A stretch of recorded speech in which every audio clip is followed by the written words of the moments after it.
Good morning. So I'm an HBS professor. We actually run on time rather than the 7-minute delay. So we're going to get started. Since there's a room full of people. This is really just terrific to see you here. There's the change in the world in a small number of years is absolutely stunning. Many of you have heard me mention before that it was only 4 years ago that a small number of faculty gathered with the idea of creating a Behavioral Insights group. The fact that there's now a Behavioral Insights student group that created this event, and there's this enormous interest that our amazing speakers were happy to travel to be with us, is just kind of a tribute to what's occurred, particularly on the student front. Last week, I was kind of a camp counselor. With Mike Luca, I led a faculty excursion of HBS professors plus Todd to go visit what's going on in the Behavioral Insights world of Silicon Valley and San Francisco. And what's going on is just simply stunning. So I've spent most of my academic life where people did not know what an RCT was, or A/B testing, or a field experiment, and to see it now proliferate, both particularly in high tech but also government, is just kind of a stunning development in our time. So it's something that we're very, very excited about. Lots of activity going on throughout the Kennedy School. Just quickly, on Monday, Katie Milkman from the Behavioral Change for Good project at Penn will be speaking in the Mike Luca Max Benjamin classes at Aldridge 112. If you want to attend that, both to hear about Katie's research, but also what's occurring in terms of Behavioral Insights at Penn, send Shabelle an email and she'll let you know whether there's some room in the classroom for you to join us. I want to thank some people. Amani El-Sarawi and David Reef were very helpful in making this event come to fruition. I particularly want to thank Shabelle O'Flaherty, who makes all kinds of stuff happen around here. And she claims that June Nakagawa and Rebecca Schwartz really made this event happen, and that they deserve sort of special credit for making sure that we're all together. So thanks to all 5 of you for all you did, and thanks to many of you who are volunteers in the room. Thank you for your interest in the topic, and thanks to the speakers for being here. So in case you aren't aware, most of these people want jobs, so that's why they're here. But the fact that there's a community here to pull together of people who basically want graduating students and people who want jobs is a terrific combination to see develop. So with that, I'm going to get out of the way, introduce my amazing colleague Todd Rogers, who is one of the superstars of the Behavioral Insights world, who's going to lead us into our first panel. So thank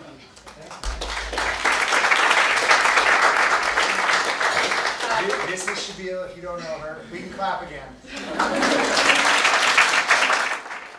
So before we get started, just a few logistical things. So the restrooms are just out here past the elevator down the hall. If you could turn off your phones, please, or just keep them on silent throughout. For the breakouts, we'll explain what you need to do for that once the panel is over. If you could also return your name tags, because we're very pro recycling. So if you could just leave it in the room once the event is finished, that'd be great. There are volunteers around. Please feel free to ask them any questions you might have throughout the event. And also we have a hashtag on Twitter, so it's right on the first page of your program. So thank you all for coming. Great, thank you. I propose that the speakers come sit. I'll go over to the other side, and then you guys can come up.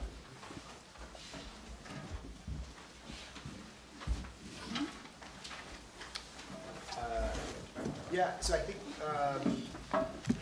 think we should, maybe for pictures we want to, maybe, Rekha, would you mind helping me move this forward? Or no, everybody push 6 inches. 1, 2, 3, 4. Thanks. Okay, good. If you guys want to get out, we'll move them back. Okay, hi everybody. This is a privilege to be on this panel with these amazing folks. They're doing interesting work for important organizations, translating behavioral science and the methods and insights of behavioral science to help address important problems. So my moderation, that is the bulk of my moderation. So what I'd like to start with is we have 55 minutes, 5 panelists. So maybe, what I will do is I will raise my hand when the 5 minutes is up, but you each have 5 minutes to, for now, the first question is just please introduce yourselves and describe the work you do and how you came to be doing it. 5 minutes. We'll start, if someone can raise their hand if they'd like to start. Good, Ben, go ahead. Cool. Thank you. Cool, thanks so much for having me, Todd. So I'm Benedict Guttman-Kenney. I work at the UK Financial Conduct Authority. That's probably an organisation very few of you have heard of. So I'll explain a bit what we do. So we're the UK financial regulator. We have a responsibility for protecting consumers and ensuring effective competition in the interest of consumers. So that's not just that the price is as low as it can get and the quality isn't necessarily great, it's that consumers don't get fobbed off and firms compete effectively. At the FCA, behavioural insights has become really important to the work we do. I sit in our behavioural economics and data science unit. This is a multidisciplinary team of about 10 people. We also have temporary staff that bring it up to about 20 people. I come from an economics background, but we have people from a stats background, from linguistics, psychology, data science. So there's a real kind of mixture of stuff going on. And the work we do is really kind of bring in behavioural economics into practice in the work we do. So what we do is we do field trials, lab trials to inform policy making. So before actually making rules and interventions, we actually try and find out if they're going to work. And sometimes they don't, so we don't make rules on them. And sometimes they do work, and we're like, yes, nailed it. But it doesn't always happen. And that's a difficult message to land internally. One of the real things about the work we do is actually taking the organisation from a culture of thinking, oh, this looks like a good idea, let's do some disclosure, let's sit in a room as a load of people with degrees who are on okay salaries sitting in London and it sounds okay, to actually people are pretty diverse, they're pretty busy, and what looks good kind of in a room like this doesn't actually work in practice. And that's been quite a journey over the last 5 years, but people really start to get it now. We're doing a lot of exciting stuff. Doing some stuff on credit cards with David Laibson, trying to help people increase their credit card repayments. That's kind of cool, really difficult problem. And we're starting to do some stuff internally on psychology. So there's lots of internal inefficiencies in big organizations. The FCA's got 3,500 people.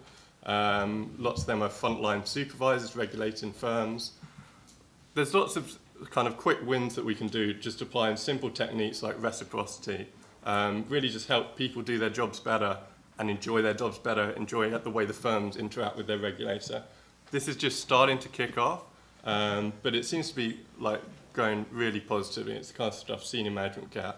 And then just to finish on this design, although we've got kind of, I sit in the behavioural economics group, within the organisation, behavioural economics is kind of throughout the organisation now. We spent a lot of time kind of teaching other areas of the organisation. It goes from the top down. We had kind of top level academics actually speak to our board, and they loved it. So it's kind of from the top to the bottom of the organisation. Cool. Great, thanks, Ben. Instead of continuing the awkward who wants to volunteer, now I actually will start with Liz, and then we'll go this way. Thanks, guys. I wanted the first person to at least be able to have prepared remarks. Thanks, Ben. Hi, everyone. Thrilled to be here. I'm Liz Hardy. I work in the Government of Canada. So I work at Privy Council Office, and there is a behavioral insights practice there, and I'm so thrilled that is there. We are small but mighty. As of Tuesday, we will be called the Impact and Innovation Unit. We are formerly the Innovation Hub. We are rebranding next week. Stay tuned for that. Very exciting news. And I'm also thrilled to announce that we are launching a fellowship program for, there'll be 4 streams of the fellowship. One of them will be behavioral science, and that launches in January. So essentially a little bit about me. So I established the Ontario Behavioral Insights team a few years ago. We ran some RCTs, started to prove that behavioral insights and science can have an impact government programs. I then went to the federal government to do the similar thing at Privy Council Office. In addition to the province of Ontario's team, there is also a team in British Columbia. For any of you also interested, they asked me to say that, so I'm saying that. But really, Privy Council is where you all want to be.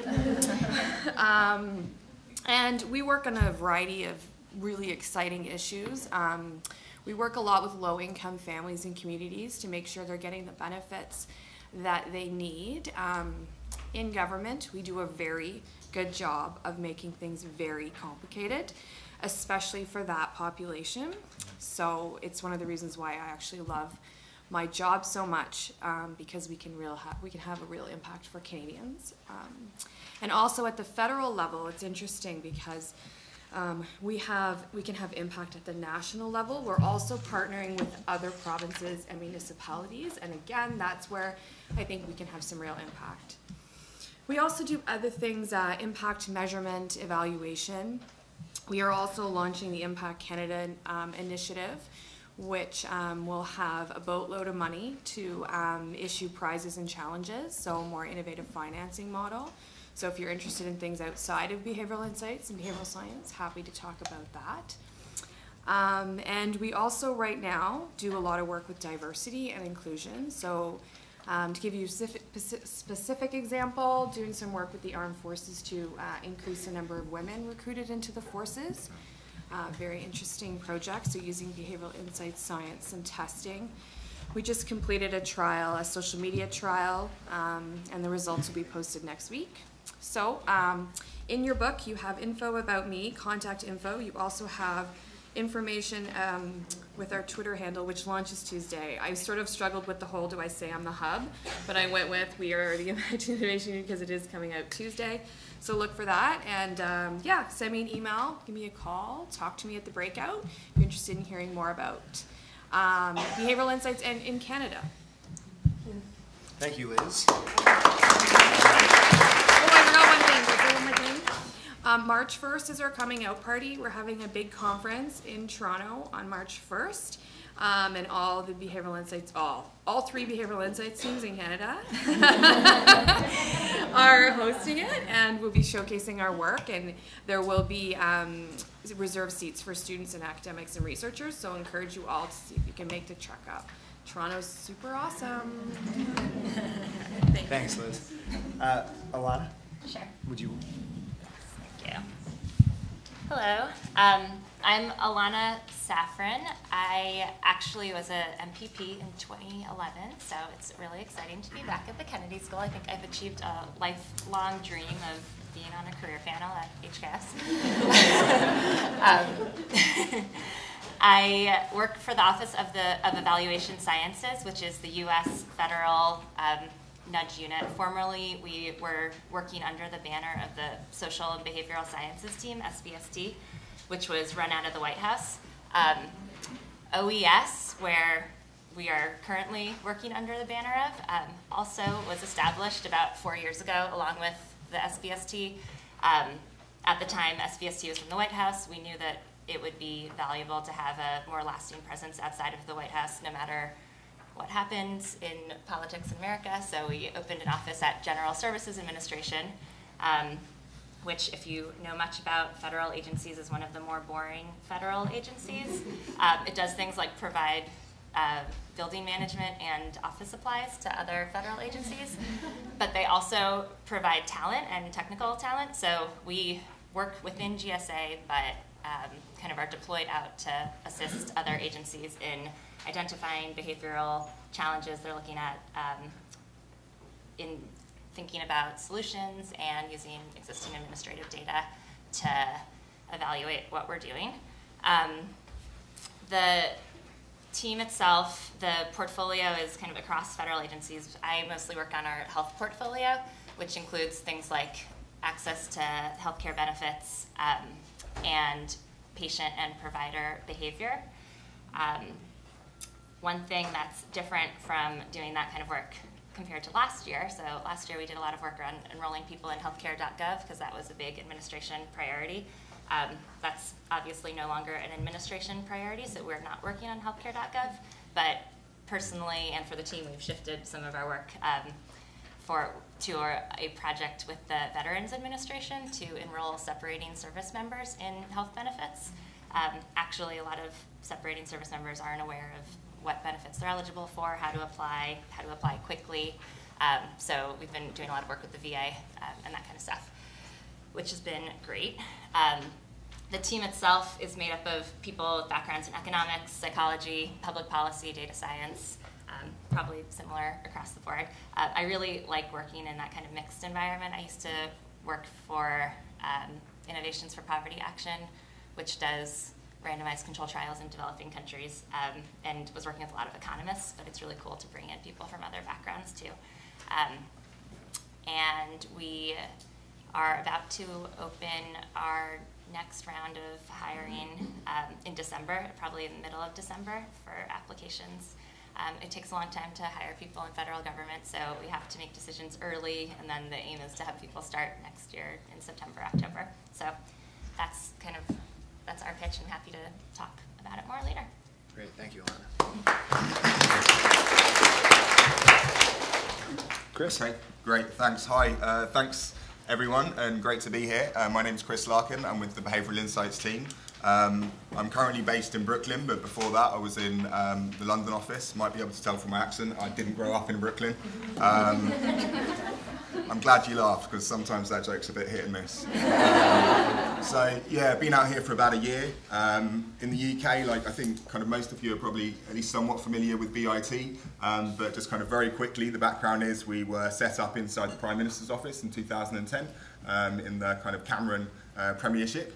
And we were located within the Cabinet Office, working directly with kind of central government. In 2014, we span out, and we're now kind of a social purpose company.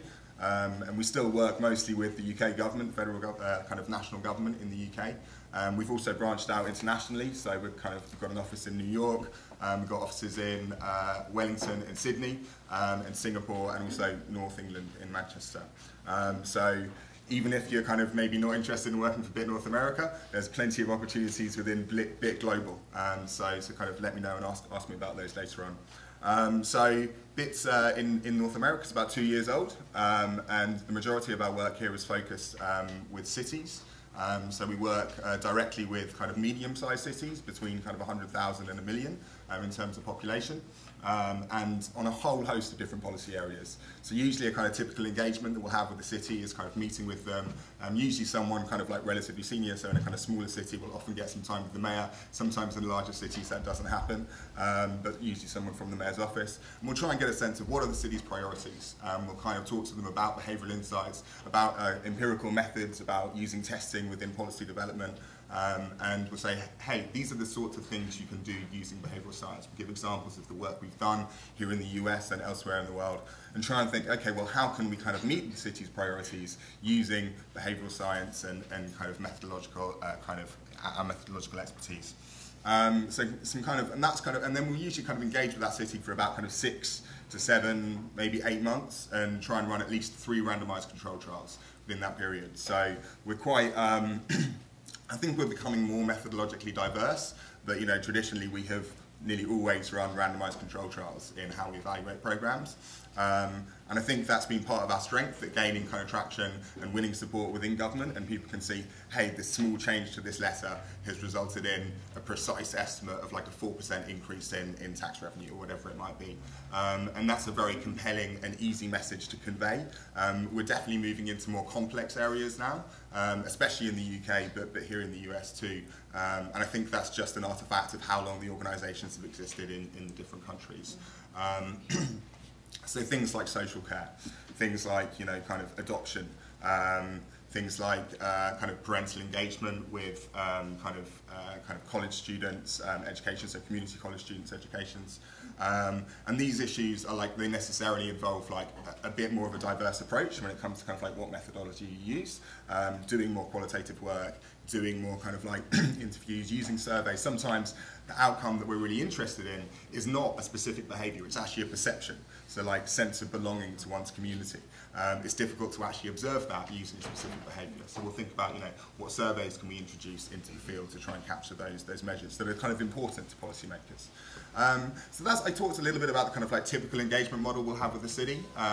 We also have another model, which is kind of what we're calling a cohort model. And this is where there's kind of like a challenge that lots of municipalities, if not all, across the country are facing.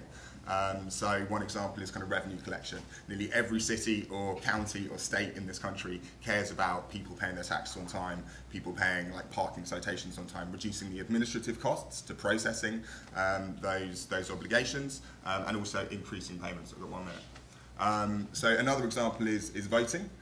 So again, this is something that nearly all counties or city counties care about and are dealing with to some degree. So we'll run a cohort model and obviously just take advantage of the kind of marginal costs of adding in one additional kind of area to that programme of work. But happy to talk about both of those things more later on. We're also doing more international work coming out of the New York office as well, so working with international organisations like the IRC and the UN. And yeah, just do ask me more later. Thanks, Chris.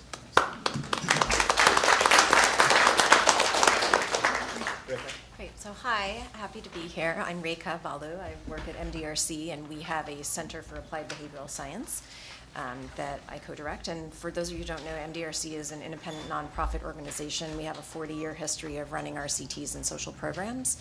And in some sense, the specific commitment to behavioral science within MDRC in part stemmed from this long history of working with welfare agencies, employment agencies, some healthcare agencies, where we had, because of our mission of promoting the well-being of low-income families, we had been very aware of the kinds of challenges and complexities that low-income families were facing, particularly as they engaged with government programs. So a lot of the work that I think many behavioral science interventions involve happen to be things that were already sort of embedded in regular program operations, but that we weren't specifically naming and testing as such. So in some ways, the center is a way to kind of call that out more specifically. And obviously to do shorter cycle trials, as I think all of us in the field are committed to producing outcomes that are more relevant for policymakers on a faster timeline. So a couple things to know.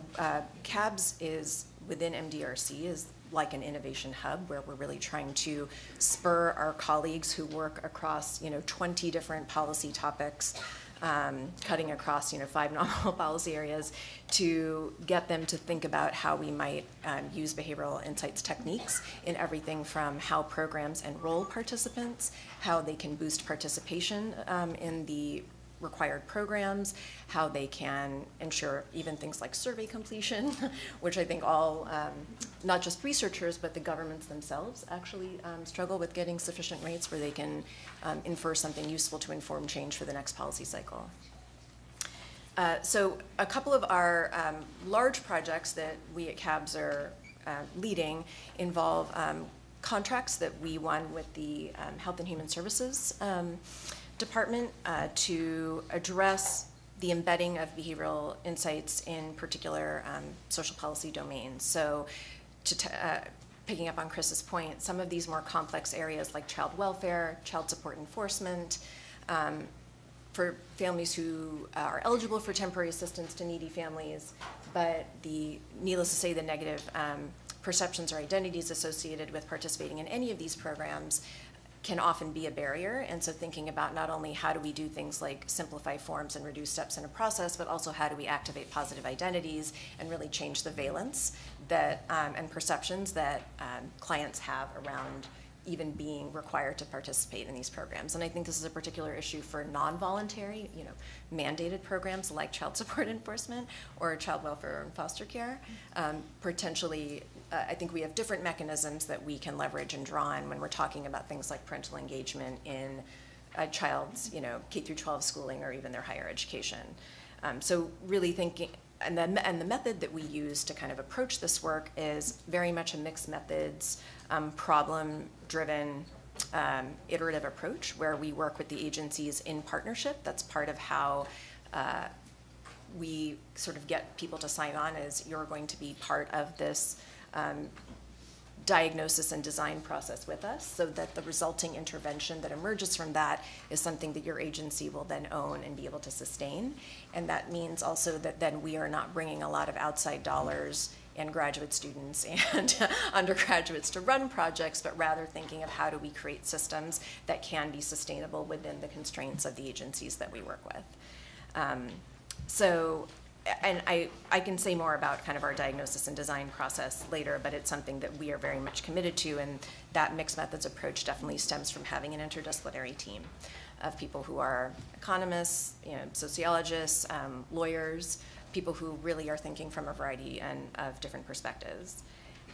One thing that I'll also note is, in addition to these field experiments and evaluation projects, because of our longstanding relationships with many government agencies, we are also called on sometimes to do technical assistance, which can be a quick workshop to introduce them to a design process so that they can become familiar with behavioral science, but also so that sometimes they need help with redesigning something, but they have maybe the infrastructure in place to test it. So it's about kind of meeting the agencies where they are. And I'll stop there. That's great. Thank you, Rekha. Okay, I have so many questions, but let's start with a simple one. In 3 minutes or less, can you describe a project that you think is interesting, that you have done, are doing, plan to do, just to give them the audience an illustration of the kind of work you do and why this is so exciting and important? And I guess because it's entirely my fault that we went in the weird order, but I think we're going to stick with the weird order. Ben, please start. Okay. Thank you. Cool. I'll speak about the one I mentioned on credit cards. So, for those of you that, so there's people have a lot of credit card debt in the UK. People have a lot of credit card debt in the US. Is it a problem, right? A traditional economist would probably say, no, they want to spend some money, consumption is good, you don't want to take away their kind of luxury goods that they want to buy, right? If they end up taking out too much debt, eventually they're going to default on it and the firm's going to suffer. So the market will solve it, right? Wrong. So behavioral insights kind of tells us why that doesn't happen, right? Present bias, if that's a term you're familiar with, is really important. People make decisions in the moment. If anyone's ever been to a clothes sale with a credit card, it's a dangerous thing to do. And you end up in the way that credit cards are repaid. You don't really have to ever think about how much you want to repay. In the UK, we have these things called direct debits, like auto pay. You set up a repayment that always cover what you contractually need to do. So you kind of go into this cycle of just keep on making a repayment that will never really pay down your debt. But so you'll never go into default, but you'll never kind of pay down your debt. And that obviously has a huge kind of interest cost, but obviously also more kind of psychological cost of you carrying this debt burden. So what we're doing is run a few field trials and lab trials looking at ways to try and improve consumers' choices. Some of these are disclosure-based, so showing them actually, well, if you repaid this amount, you could repay your debt in 1, 2, or 3 years. There's some US evidence that it doesn't work, that kind of information. What we've done is try to change the way it's presented, do it in a bit more targeted way, and see if that can be more effective. We're also doing some stuff on choice architecture, changing the way repayment options are presented. There's a lot of literature around anchoring effect. Basically, people don't focus on how much credit card debt they have.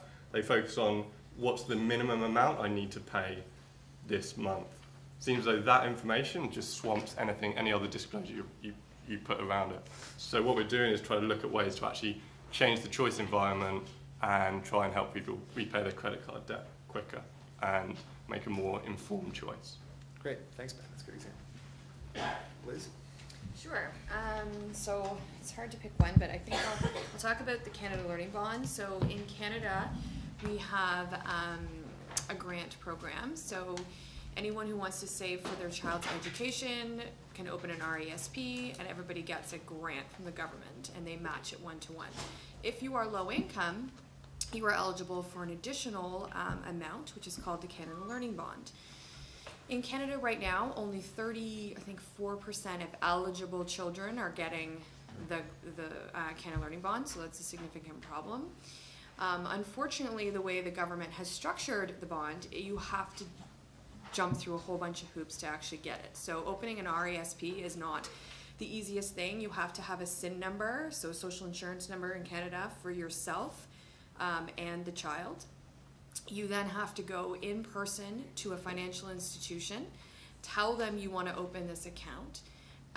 The bank or financial institution may then ask you a million questions about whether you want it to be, do you want it to be a mutual fund, a family plan, there's like all these options.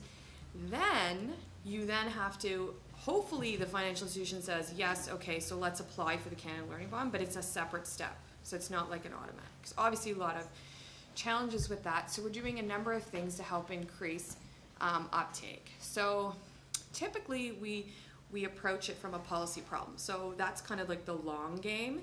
So while we try to change small little things to help increase the uptake now, we're also looking at changing the actual policy around RESPs. Maybe there's a different type of account that you can open. Maybe you don't need to have the SIN. So while that's going on, we just completed an RCT in the field where we sent notifications to families. So the data around this is really good. We know who's eligible, we know where they live, we know the child's first name, we know how old they are. So we're able to contact the parents and say, okay, this is dear Liz Hardy, your son Owen is eligible, this is the amount he could get, these are the steps. So we played around with some correspondence, tested 8 different letters, and we're able to double the enrollment rate.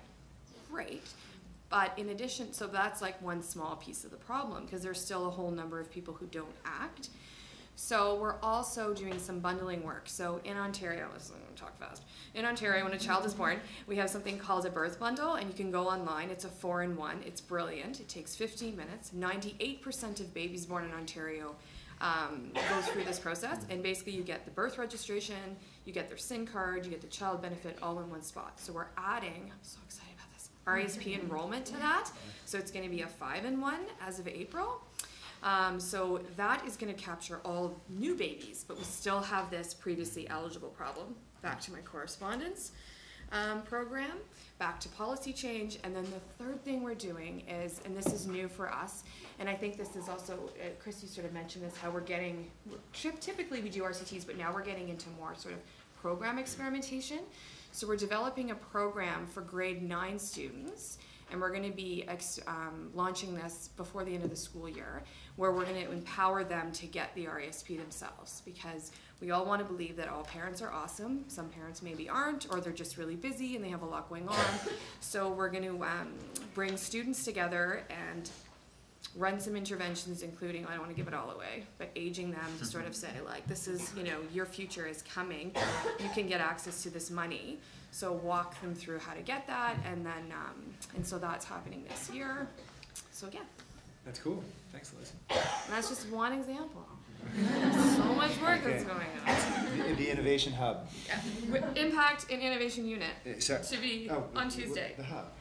Current, formerly Hub, going to be Impact and Innovation Unit. Thank New you. name, Got right? it. IIU. A lot of vowels. Okay. IIU. Okay, Elana. Thank you. I was not involved in name decisions. So we had a really cool week. We started 4 projects in the past week, and which is kind of a personal record for me and the team and everything. So one of the projects that's pretty neat is actually working with the DC Department of Health on their vaccine program, and the idea behind the specific project is to inform some federal coordination and plan making around national policy towards vaccines. So we, working with the DC Department of Health to develop report cards that basically show school principals how their vaccine compliance compares to other schools like them in the city. And letters went out on Tuesday. I expect today or Monday we're going to start getting some phone calls from principals trying to figure out what it is that, that we were sending them and why. But this was a pretty interesting collaboration using the existing DC immunization registry that exists in all states and pulling the data out and thinking about how can we use it in a new and interesting and really low-cost way to reach out to principals and about vaccine compliance. Another project that's within the same vaccine portfolio is with the state of Louisiana. The state of Louisiana was already sending out information to their older residents, people 65 and older, to remind them to get their flu shot and shingles vaccine and one other one that's recommended for people 65 and older. And they use their data to exactly target who doesn't have the vaccine yet and who needs to get it. And as we started talking to the state of Louisiana, we realized that they had some logistical constraints and had to send out the mailings in batches, like every month. And in previous years, they've sent the first batch out by looking at people who are 65 to 62. And then the next batch was 63 to 65. And then I think it was 4 batches in total. And we realized that we could actually send the batches out randomly and measure the impact of getting the letters on the timing of when people get their vaccines, because their data is like that specific. It shows when you get a vaccine. So I think that is a really cool project. We didn't design anything for that. We didn't identify any specific or new behavioral barriers. Everyone's quite aware that people don't get vaccines, and Louisiana already thought that the letters, that their postcards were effective at that. But we were able to use this program and kind of embed a randomized evaluation into it. And so it's kind of an exciting opportunity, I think, because it's the kind of thing that will point really well to be an example to other states that want to do similar testing and measuring the impact of a program that already exists. So that's an exciting project for us. Thanks, Elana. Chris? Yeah, thanks. Might have noticed a theme of like using administrative data. And this is something that we do a lot at BIT too, and trying to kind of like fill kind of policy gaps. And kind of one project that we're currently engaged in is with Boston Public Schools. And we're trying to kind of like fill a hole within the policy space, which is that Boston Public Schools knows that there are N number of children who are going to need to register in the next year for a BPS place, and either that's kindergarten or kind of grade 1 or grade 9. But they don't know who these families are or where these children live, and there's nowhere proactively outreaching to them at the moment. So we kind of tried exploring this issue a little bit and kind of to add some kind of complexity to this. So Boston has what they call a kind of full choice school system. So every kid who's coming of age is going to need to register for a BPS place. They'll be presented with a list of options. Usually their families will be presented with a list of options. It's like, here's 10 to 15 schools that you can choose from. And if you register earlier on in the process, or at least within your kind of allotted round, there's various rounds for different grades and levels, you're more likely to get your most preferred choice. As you can imagine, there's like quite strong kind of human capital, social capital kind of issues that are kind of like very, very correlated with who's registering early. So you tend to see kind of wealthier people, more middle class people kind of registering earlier on in the process, and then as a result they're more likely to get their most preferred school choice. So it kind of exacerbates this kind of issue where kind of low income kids are ending up in less preferred schools. So we're trying to think of a way of like identifying these kids somehow, and we kind of got in touch with a kind of different part of the city, the housing authority, and we're able to get data on the kids that are currently living within public housing who are going to be kind of coming of age or aging into the system. So we're kind of using this data to conduct kind of proactive outreach to these families, so sending letters. And in some instances, we kind of really tease out a specific behavioural concept or a specific behavioural insight, and we want to kind of like build on theory within behavioural science. In some instances, we just want to prove this works, and that's actually more important. I think as a social purpose company, our kind of main priority usually is the policy goal. And in this instance, we think that this has like such great potential to be a kind of regular thing on a kind of yearly basis. that we're just kind of chucking everything in it. You know, loads of behavioural insights in this letter, and we're trying to make it easy for people, like, you know, clear call to action, and then we're comparing this against a letter that is more typical of a kind of government communication. So essentially, you've got kind of like full information and then kind of simplified. So we're not giving people like lots of different addresses that they could potentially go to, or kind of, you know, websites that they could visit, but just giving them a number to call and just kind of assuming that they'll probably just call the number if they want to set up an appointment. And letting them know that registering earlier is better. So yeah, I'm really looking forward to that trial, and you know, should get the data in the next kind of month or so. Yeah. Great, thanks, Chris. Yeah. Rekha. So we're doing a very similar project in New York City around helping particularly vulnerable families who might be living in shelters, other kinds of unstable housing, making sure that their kids actually get enrolled in the system, in particular because we found through working with administrative data that on-time, any application, and in particular even on-time enrollment, had dropped substantially, particularly among more vulnerable populations, which may or may not be a response to political climate, but nonetheless, this current problem exists. And so thinking about how do we simplify that application process and present choices in a way that are more salient for these families is part of the work that we're doing in partnership with a couple of the city agencies. And I think even being a broker between city agencies is, I think, part of what behavioral science work involves sometimes, because that's where the bottleneck lies. Since Chris talked about a lot of those barriers, I'll just take the moment to identify one other project that we're doing at community colleges. We have this, you know, large portfolio of work, and one of the issues we found is that while many reasons why community college students weren't actually graduating with their associate's degree is because they weren't completing enough credits on time, and then they perceived that they had exhausted their Pell Grant money. Since many of these community college students are low income and Pell eligible. And it turned out that actually many of them had Pell funds remaining and did not know it, and the financial aid office was not communicating to them that they did have Pell Grants still available for that academic year, particularly if you think about the summer enrollment period as being part of the academic year that those Pell funds cover.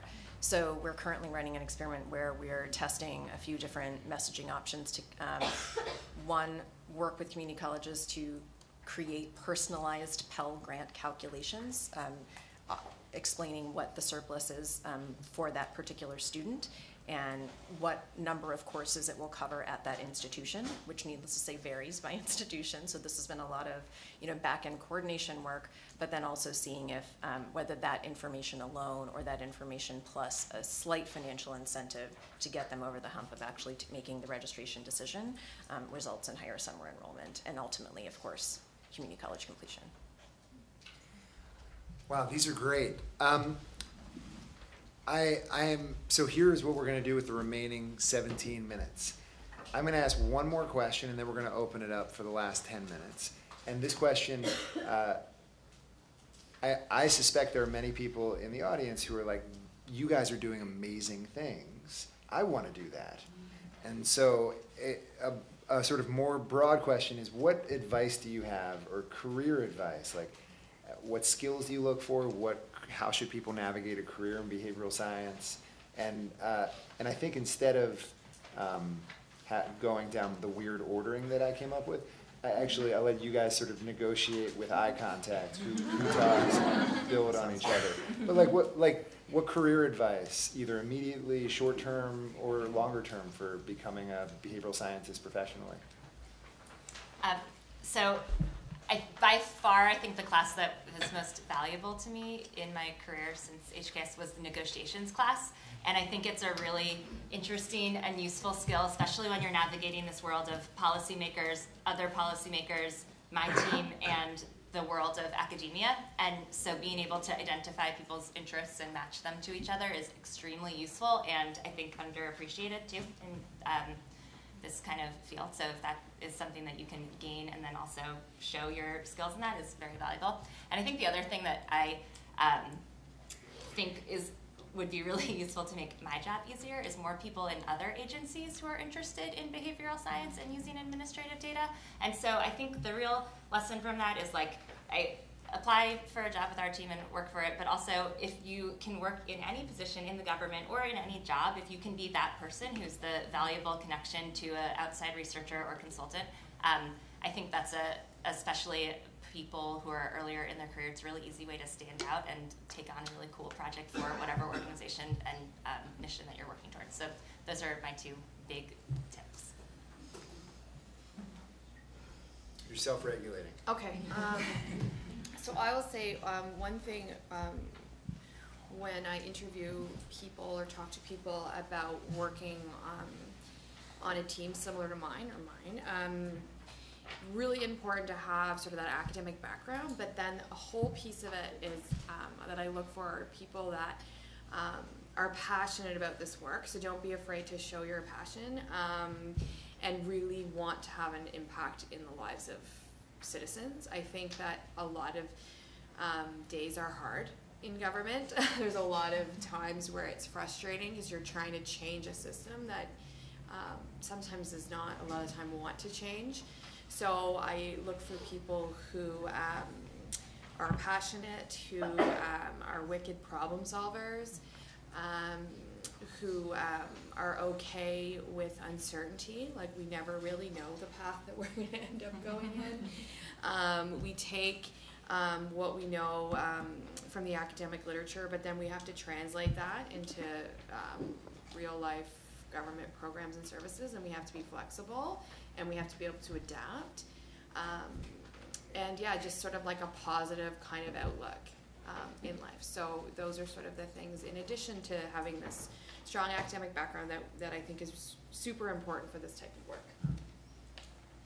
Great. I think there's obviously a lot of work doing kind of applied behavioural science in the kind of private sector, and we haven't really kind of touched on that much, and maybe that's kind of due to the fact that most people at this panel, if not everyone, are working in some kind of, you know, social purpose organisation or kind of public or quasi-public organisation. But, you know, there's certainly a lot of work in Silicon Valley and working for Fortune 500 companies, but with slightly different agendas for sure. But I imagine this work is very interesting. You know, I think for me, you know, the thing that really kind of got me into this role was not actually the behavioural science, it was the kind of empirical methods and, you know, using evidence and generating evidence for kind of policy making. And I think there's quite a lot of people in the field at the moment actually who were kind of attracted to it primarily because of, you know, like, let's generate evidence, let's actually find out what's working before we kind of implement a program. And the kind of behavioural science has almost come along with the territory.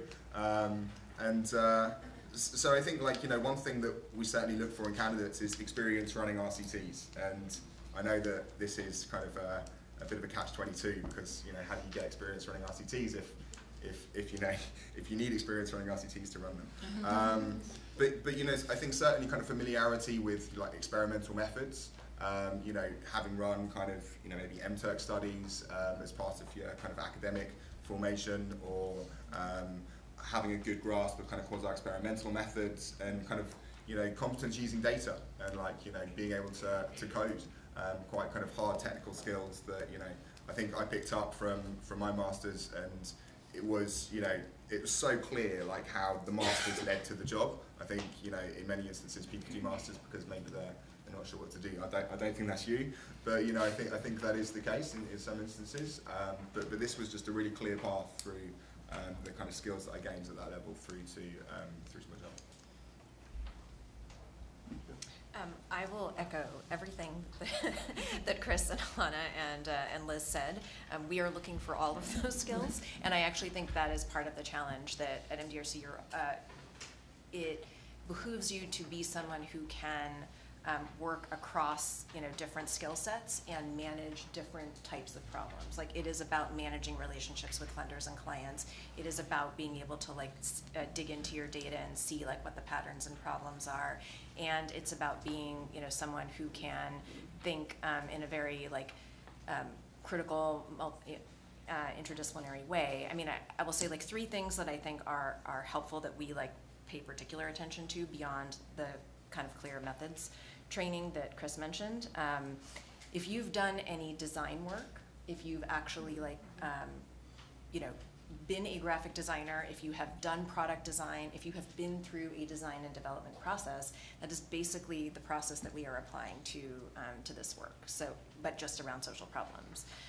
If you have worked at a nonprofit or government service agency and you have been on the front lines as a caseworker and you have seen the types of challenges that we put, unfortunately, many low-income families through, like, you will bring that user empathy that we are looking for when we design our interventions. And I would say the third thing is also, like, if you have worked in a startup and you know how to navigate uncertainty and be nimble and, make things happen in a really quick time frame, these aren't necessarily like the things we'll list in a job posting, though I do have a job posting that I can give to you, but these are things that do stand out and make candidates seem distinctive because it shows that you're bringing a particular lens. So I think everyone's kind of covered all the main ones. I'll just try and find out if there's anything that I think I can add to it and be brief. The main thing I find, I think, is working in a policy environment is messy, right? In lectures, you learn about the theory, and then you get in a room full of policy experts, lawyers. You have consumer organizations telling you should do this. You have firms telling you that's a crazy idea, you should do that, and no one agrees. And you're like, how are we going to get this through? So it's about kind of actually finding solutions, working together, and paying attention to the detail. The detail is really important. If you've seen Esther Duflo's talk at the AEA last year, it's all about the economist as plumbers. That's really important if you're running RCTs. So many RCTs just get mucked up because of a lack of attention to detail. And in my organisation, if you do that, these are big investments the organisation's taken, right, to basically postpone making a policy someone thinks is a good idea for a year or two so that we can have a play and do a trial.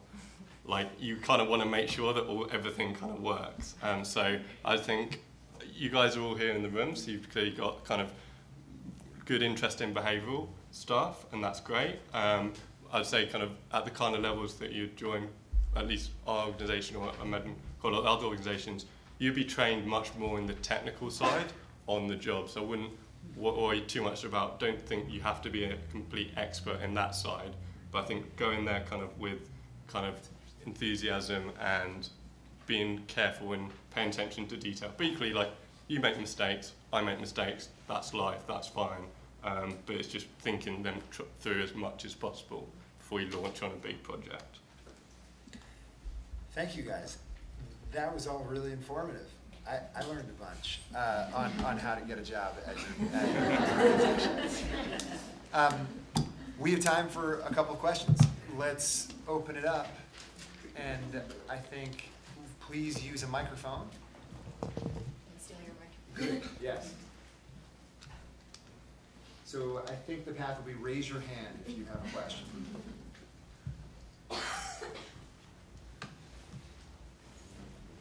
Okay, building on top of getting jobs, a lot of companies list qualifications that are actually more than the job requires, yet want honest employees. It seems like this incentivizes people to be dishonest and gives them that. You guys specifically looking at human behavior and guarding against that, I'm curious what you've done with job postings to prevent against this.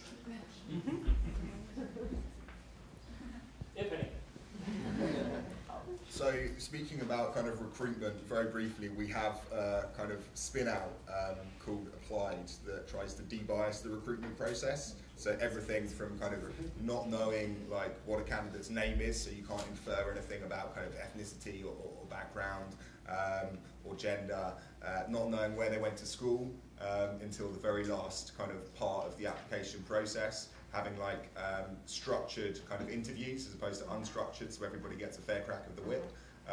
So lots of things like that. Within our applications themselves, we'll have kind of like desirable and kind of generally kind of what we're looking for, and hope that people can kind of hit one or two of those things at least, yeah, because I mean some people are going to specialise more in the econometrics, others in behavioural science, but certainly you've got to have one or the other.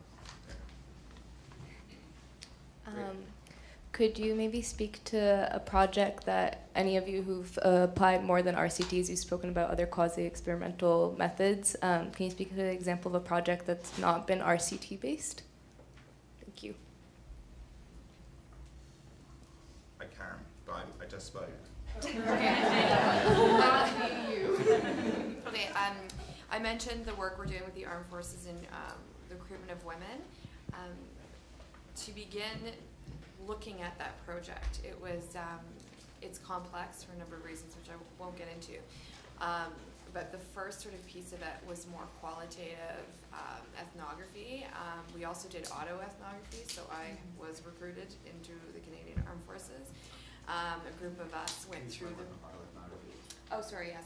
So where we actually went through, so we always start all projects with that actually. So whatever we're looking at, we go through the process ourselves. We phone the phone numbers, we fill out the forms, we send them in, we go to service, we go to the service desk, we ask the questions, and then we document that. We do learn a lot, I think, like from that process in itself. So with the recruitment in the armed forces, that was totally eye-opening for a number of reasons. And they were targeting women, and I had a really hard time figuring out the whole application, so we document all of that, and then we made recommendations outside of running an RCT that we felt were behaviorally informed. Also recommendations that are even outside of behavioral science, where it's just the job titles, like crewman, fireman, like, you know, we need to be changing those things. And if you're interested, our report is online, where we listed all of our recommendations that added up to about 40 recommendations. And then, as I mentioned, we just recently ran an RCT. But in that particular instance, it was more appropriate to just sort of do kind of like more of an in-depth study. Any other, one more question.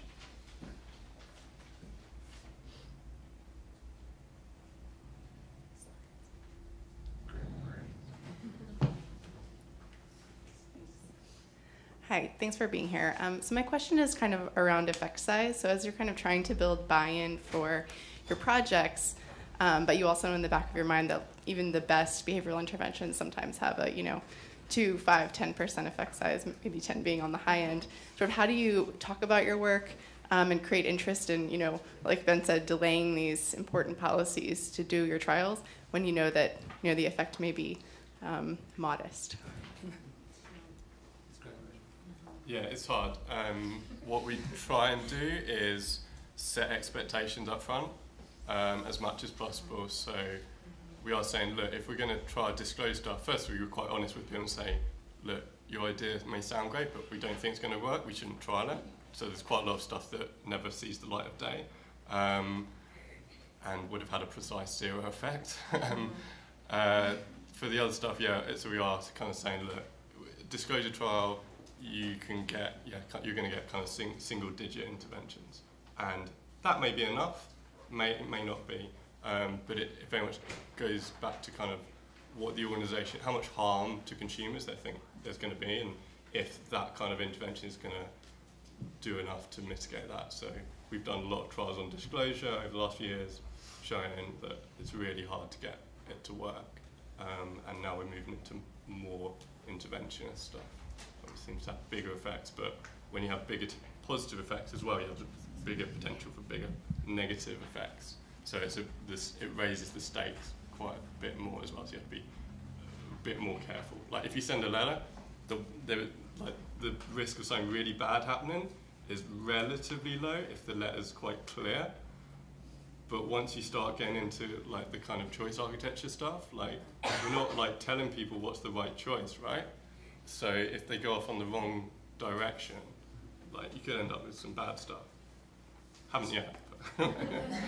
Great. So Elana and Rekha, if you want to comment, and then we'll wrap it up. Great, thank you. One thing I really try to do is not talk about effect sizes too much in terms of percentages, but give like actual numbers. So I say like we're talking about this is like 200 or 300 more people getting their flu vaccine. Is that, if I can't tell you that many more people are getting their flu vaccine, if that's not going to be meaningful to you, do you still want to do this? So that's one thing that's useful. And then also, as working the VA health project that I was working on, they were doing emails and to inform separating service members about VA health benefits, and they just kept saying, oh, emails cost nothing, so honestly, we don't really care that much about like if this works or not. And I was like, oh God, this is really not kind of But they didn't start out saying that, but later on, as we were like, all right, we're ready to analyze the results, they were saying things like that, which is kind of driving me crazy. But then it turned out at the same time they were doing another pilot with a more expensive way to get people to enroll in benefits, in healthcare benefits, and it turns out our like zero effect was really useful compared to this more expensive method of getting people to enroll, because they were able to say this other thing was more expensive, but at least it did work. And so in the end, I think they finally have decided not to continue the emails because they realized it's close to zero cost, but if it's actually genuinely not doing something compared to another intervention that is going to make a difference, it was useful. Yeah, I mean, the whole effect size question is about anchoring in some ways. And you know, Elana just demonstrated a technique for doing that, but I think the cost effectiveness really needs to be part of the conversation, but some of that is also about hidden costs. How much of your staff time or training time or someone else's time is it going to take to launch this with the attention to detail that it requires to be successful?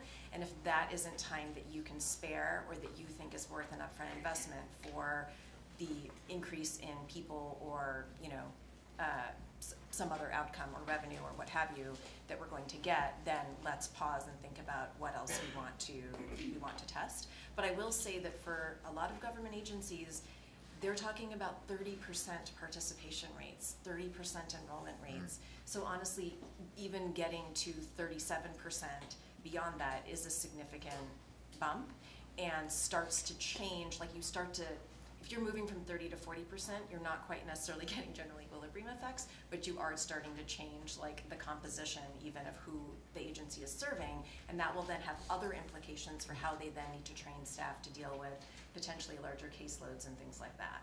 So I think it's about helping agencies think about scaling. That's great. Please join me in thanking this panel.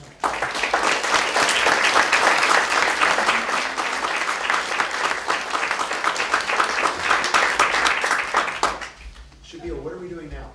So for the breakouts, we're going to have the rooms listed up here in just a moment.